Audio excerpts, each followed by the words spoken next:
Redundancy is required for mission-critical systems, both for ensuring safety and ensuring high availability. However, it is very easy to create a redundancy approach that does not give you what you thought it would. Signs that your redundancy approach has problems include: first, your system could be unsafe because you are double spending your redundancy.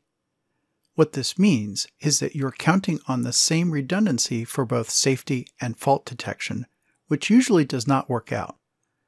Next, you may have a problem with redundancy management if you're not doing sufficiently thorough between-mission diagnostics to ensure your redundant components are actually still working.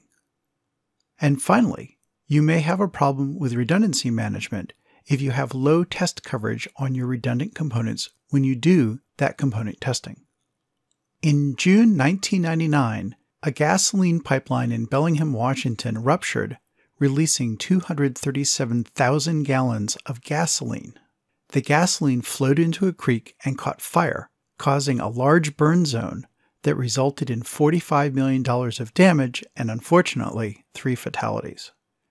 While several factors contributed to this incident, a proximate cause was improper management of a redundant control system.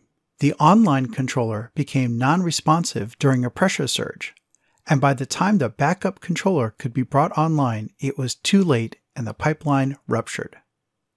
Properly designed redundancy improves reliability and availability, but it is important to consider what will actually happen when a component breaks. There will be a need to detect the fault and then gracefully curtail the current mission. Most likely, the system will need to prohibit the start of a new mission until broken components can be repaired. A related issue is that reliability math assumes that all redundant components are working perfectly at the start of a mission. Any untested redundancy undermines the reliability of the system.